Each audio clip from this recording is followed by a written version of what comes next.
Olá pessoal, meu nome é Danilo Monteiro e eu estou aqui fazendo uma videoaula para vocês sobre dessa disciplina, né, Organizações, Sistemas e Métodos, da Universidade Federal Rural de Pernambuco. A ideia dessa aula é mostrar um pouquinho do entendimento de organizações,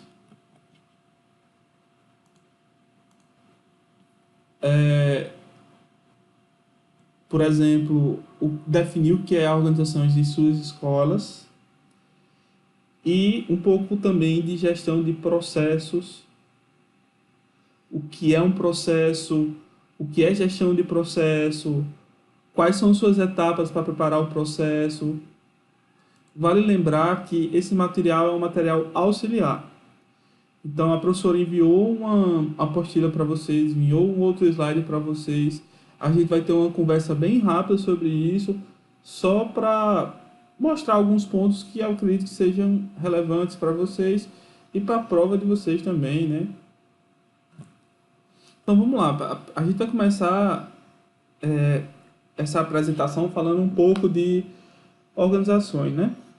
As organizações, elas estão dentro de um contexto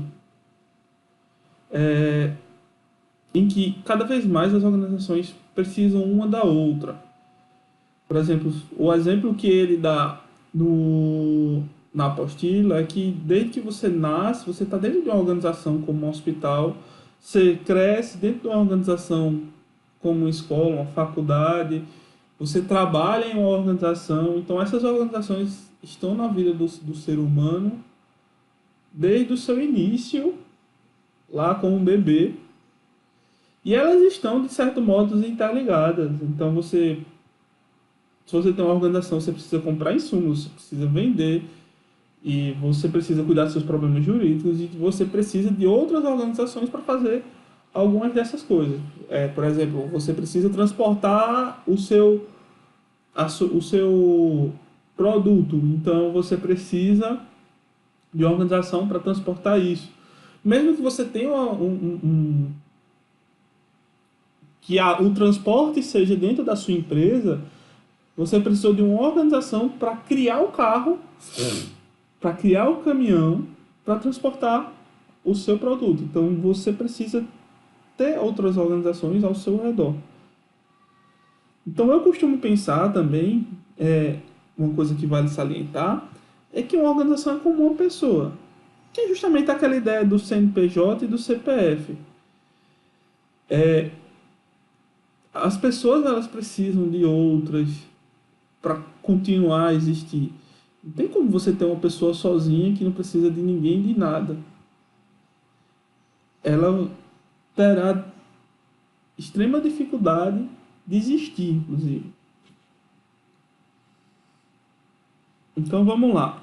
Então, qual é o conceito de organização? Se a gente for lá no dicionário, a gente vai encontrar algumas definições de organização. Eu destaquei essas daqui. E a gente vai lá logo pela 3, né? Entidade que serve à realização de ações de interesse social, político, etc. Instituição, órgão, organismo ou sociedade. Então, essa definição de organização, ela mostra para a gente que existe uma realização de ações de interesse social. Então, são um conjunto, é uma entidade que ela vai servir para agregar um conjunto de ações que tem um interesse mútuo. O livro de vocês, ele tem, a apostila, no caso, eles têm uma definição como um grupo de pessoas constituído para e de forma organizada ao alcançar um objetivo. Então vejam que essas duas definições, tanto a do dicionário quanto essa, elas têm algo em comum, que é um conjunto de pessoas para algum objetivo, para realizar alguma ação em algum objetivo. As ações, elas têm as organizações, elas têm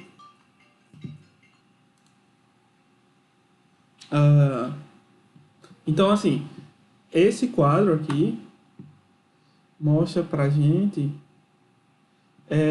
que é o quadro que tem no livro de vocês, na apostila de vocês, um conjunto de escolas, que são essas aqui: escola clássica de RH, estruturalismo, abordagem de sistemas abertos e abordagem contingencial, e algumas dessas características, ideologia, meio, resultante, componente, que a gente gostaria que vocês tivessem uma ideia maior. Eu vou falar rapidamente um pouco de cada escola para passar um pouco da ideia que a gente tem e que vocês vão se aprofundar depois com a leitura, com maior conhecimento da área. A primeira escola que a gente vai falar é a escola clássica, a escola de Taylor, que ele criou o Taylorismo, que tem ênfase nas tarefas e aumento da eficiência ao nível operacional. Então, esse cara é um engenheiro norte-americano, que ele é considerado o pai da administração científica, e ele tem alguns princípios que a gente vai falar no próximo slide, que os donos da empresa, que os supervisores, que as empresas em si teriam que seguir para aumentar o nível da eficiência operacional, no nível operacional. Então, a gente tem aqui 5 princípios, né? Substituir os métodos improvisados por métodos científicos e testados. Selecionar os trabalhadores por suas melhores aptidões e treiná-los para cada cargo. Então, falando um pouquinho desse primeiro, né? Em vez do cara estar inventando alguma coisa, a gente vai usar ciência para descobrir se aquilo é melhor ou não. Quando a gente descobrir que aquilo é melhor ou não, a gente pode usar. Porque o que se existia era que alguém falava: isso é bom. Tomar água de colher é bom, por exemplo, para o empregado. Então, se colocava a colher, só que não tinha nenhuma prova disso. Outra coisa que acontecia era que você selecionava qualquer pessoa para qualquer cargo. Então, por exemplo, você colocava um cara que não sabia lidar com pessoas para ser supervisor, e isso dava problema. Outro princípio, né, que ele fala, que é supervisionar se o trabalho está sendo executado como foi estabelecido. Então, a gente tem que ter um controle se o que a gente estabeleceu é igual ao que está sendo feito. Disciplinar o trabalho se não for feito da maneira correta, algumas coisas têm que ocorrer com quem está fazendo de maneira errada. E o trabalhador fazendo somente uma etapa do processo de montagem, que é aquele filme famoso, não sei se vocês conhecem, de Charlie Chaplin, em tempos modernos, em que o cara, ele era responsável, o Charlie Chaplin era responsável por apertar o parafuso em uma linha de produção. Então ele só tinha que apertar o parafuso na linha de produção, e isso tem consequências com ele. O filme é bem interessante, é rápido, acho que vale a pena vocês darem uma olhadinha. Ainda na escola clássica a gente tem Fayol, que ele traz que a administração eficaz tem 14 princípios. Obviamente a gente não vai falar sobre todos eles, eu trouxe alguns princípios para a gente dar uma olhada, né? Divisão do trabalho, né? Dividir o trabalho em tarefas especializadas, semelhante ao que Ford falou. Autoridade e responsabilidade, ter uma pessoa para ser autoridade ali, e ela ter a responsabilidade de prestar contas, assim como todos os outros envolvidos, mas ela como chefe. Disciplina, né? Dizer para o cara o que ele tem que fazer, e se você não fizer, você vai ser punido, semelhante também ao que Ford falou, ou que Taylor falou, desculpa. Unidade de direção, né? Os esforços dos empregados devem centralizar o atingimento dos objetivos. Então, o empregado, ele deve o esforço de todo mundo deve ser direcionado para o objetivo da organização. Remuneração pessoal, naquele tempo não se tinha uma boa remuneração, e eles viram que funcionário bem remunerado trabalha melhor. Equidade, ou seja, disciplina e ordem justa melhoram o comportamento dos empregados. Um outro ponto importante que é a estabilidade do pessoal, né? Então as empresas devem promover a lealdade e a longevidade dos empregados. Então eles devem ficar na empresa durante um maior tempo. Por quê? Porque você tem custo com seleção, treinamento, adaptação do cara. E espírito de união, né? Cultiva o espírito de corpo, a harmonia e o entendimento entre os membros da organização. Então você começa a ter também a ideia de que as pessoas unidas trabalham melhor. E aí a gente vai para escolas de relações humanas e tem uma experiência muito famosa de Mayo, que é esse cara da foto, em que eles observaram em uma certa empresa dessa cidade aí, Hawthorne, que existiam conflitos entre empregados e empregadores, apatia, tédio, alienação, alcoolismo, dentre outros fatores que tornavam a convivência entre os empregadores e os empregados difícil nas organizações. Então eles realizaram uma experiência e observaram alguns resultados, né? Que existe outro conjunto de resultados, mas que eu não vou falar de todo, né? Eu trouxe esses 3 pontos. O primeiro ponto é que o nível de produção é resultante da integração social. Ou seja, quanto mais integrado os empregados tiverem, quanto mais integrado os empregadores e empregados tiverem, mais e melhor será a produção. Então, eles começaram a notar também que a gente tem que ter uma ênfase nos aspectos emocionais. O ser humano não é mais uma máquina, como era na escola clássica. A gente tem que olhar para o ser humano e seu trabalho. E essa questão da máquina, da escola clássica, ela é bastante visualizada no filme de Charlie Chaplin. E que os empregados eles criavam grupos e tinham comportamentos sociais. Então, dentro da empresa existiam vários grupos que tinham determinados comportamentos sociais e que dentro desse grupo, cada pessoa seguia um conjunto de normas, por exemplo, desse grupo. E aí seguiam comportamentos sociais a partir daí. A gente vai para a abordagem estruturalista. Essa abordagem, o que acontece? Existe uma briga entre teoria clássica e teoria das relações humanas. Quem era da teoria clássica não gostava da teoria de relações humanas.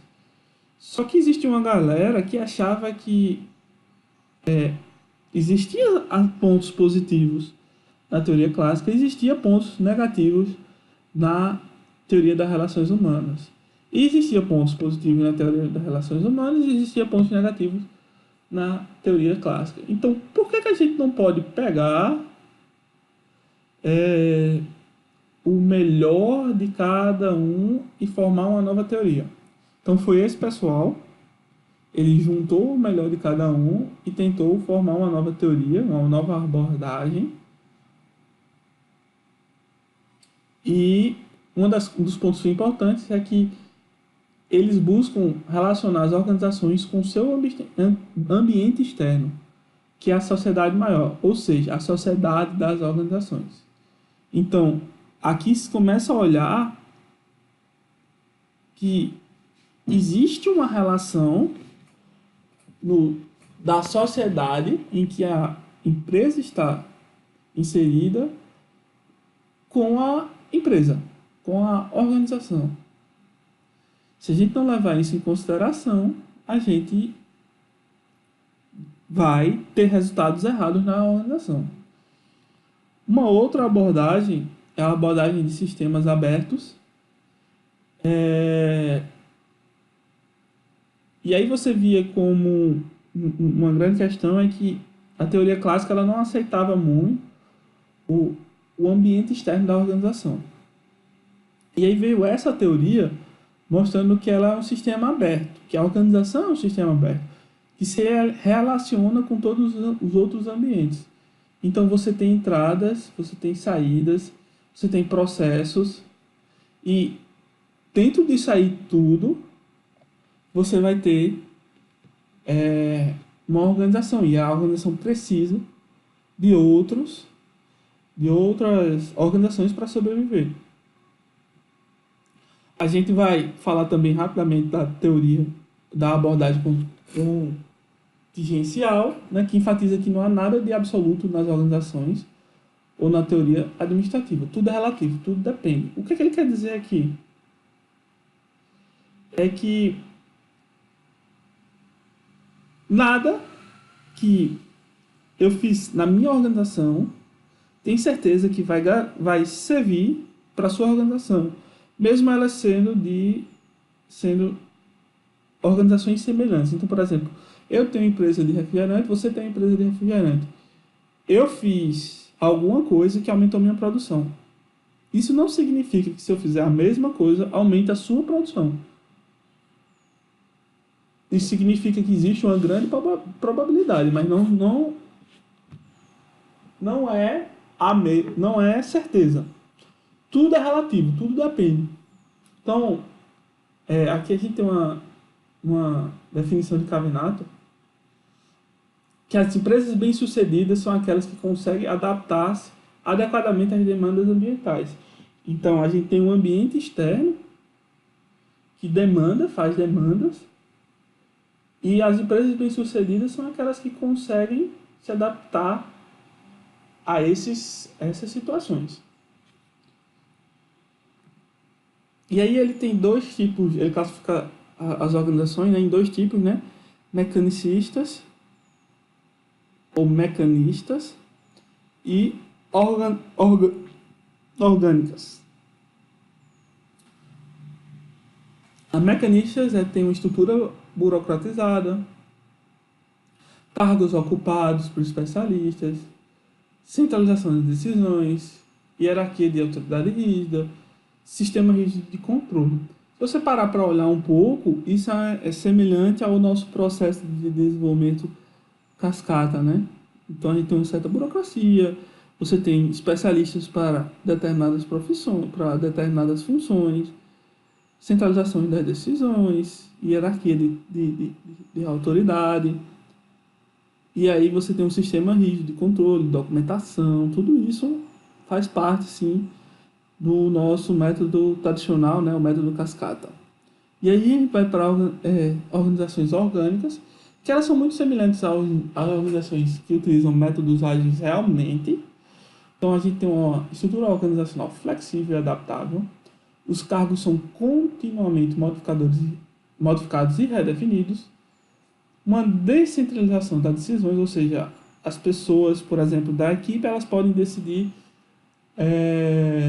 qual é a dificuldade que a gente tem para realizar determinada tarefa, para construir determinado software, para construir determinada integração, determinado teste.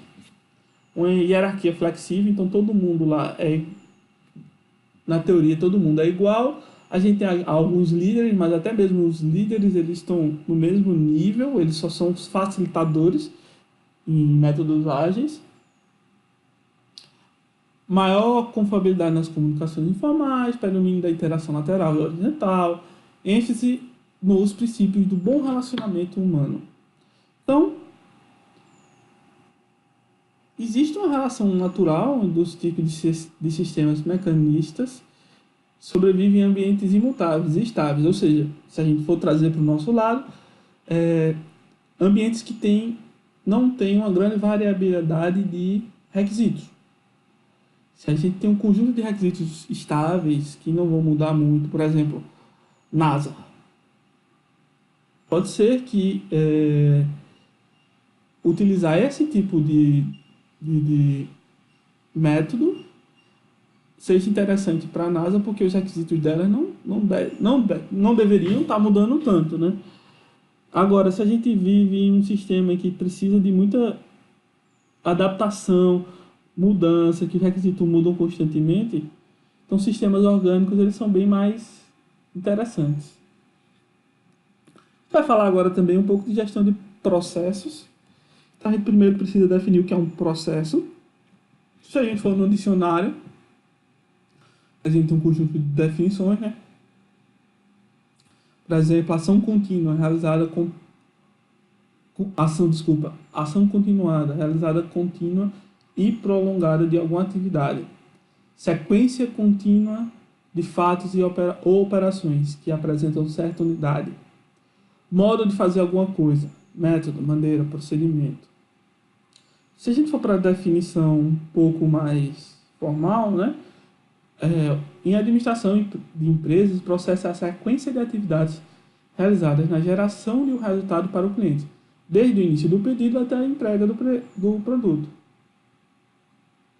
De acordo com outro conceito mais moderno, que é multidisciplinar, é a sincronia entre os insumos, atividades, infraestruturas e referências necessárias para adicionar o valor para o ser humano. Então, o processo, a gente tem um conjunto de atividades que elas são sequenciadas, que elas devem adicionar um valor para o ser humano, que vão desde o início até a entrega do produto, e é um conjunto de atividades que devem ser feitas para que isso ocorra com sucesso. A gestão de processo é uma gestão onde as atividades sequenciais são priorizadas e os processos de investigação, onde a prioridade é dada a forma como o trabalho é executado, a fim de otimizar os processos. Então, você vai ter um conjunto de pessoas que elas vão encontrar as atividades sequenciais e vão priorizar e vão também investigar qual é a prioridade e onde é a prioridade para executar qual tarefa. A gestão de processos, além disso, é um conceito ainda um pouco mais amplo. Ele fala da interação entre as várias atividades que são realizadas na empresa por diversos departamentos.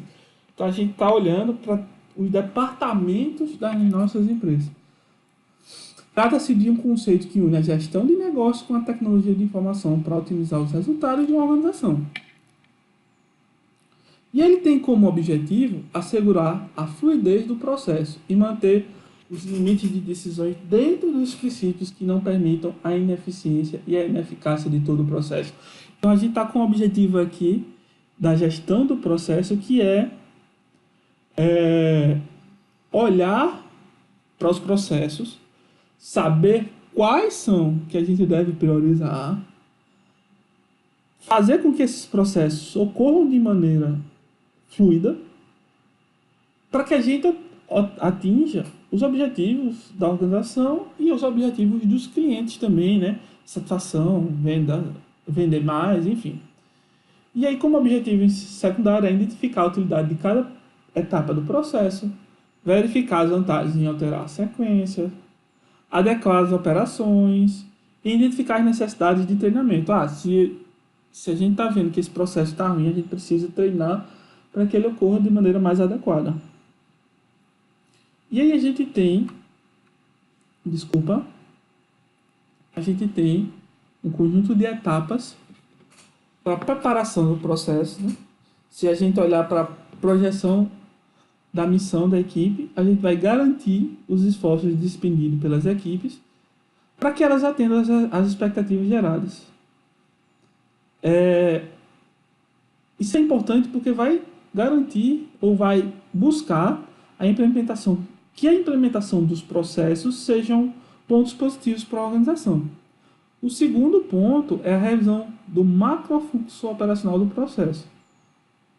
A gente vai conhecer os processos em que estão operando naquele momento e saber quais são os resultados desse processo, para saber para onde a gente está indo e para onde a gente vai. A gente vai sumarizar, que é o ponto 3, que é a criação de códigos que representam a área envolvida no processo, de modo a facilitar o fluxo de informações.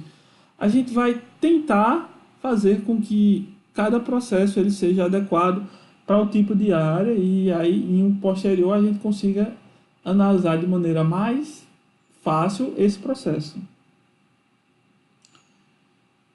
O quarto ponto é a análise de suas atividades. A gente vai verificar se existem processos que apresentam uma semelhança entre elas. Vai dizer quem é o representante de cada processo, vai tentar facilitar o fluxo de determinado processo. Desculpa. A quinta é a definição de parâmetros. A gente vai olhar para as metas que a empresa tem e a gente vai definir parâmetros de sucesso e como é que a gente vai chegar nessas metas dos processos. Quais são os processos para chegar nessas metas? Como é que a gente vai atingir sucesso na organização? E o sexto ponto nada mais é do que a produção do manual do processo. Vai ser produzido vai ser consolidado e detalhado em uma forma de manual, produzido um manual que vai servir como guia para todos na organização para chegar naqueles resultados. Todos os resultados que a gente já olhou nas outras 5 etapas, todas as coisas que a gente já viu, eles estão inclusos nesse manual para que as pessoas consigam evitar desvio e sigam o processo de maneira corretamente. Então, essa aqui é a minha visão rápida do assunto, é uma visão bastante pontual, só alguns pontos que eu trouxe aqui para vocês não ficarem sem nenhum material sobre isso. Ainda peço desculpas assim, porque foi feito de forma meio que informal. Algumas coisas estão meio... eu falo, às vezes gaguejo, mudo de opinião, mas isso aqui é um processo que eu acredito que vai ajudar vocês, então espero que vocês tenham gostado e até a próxima, pessoal.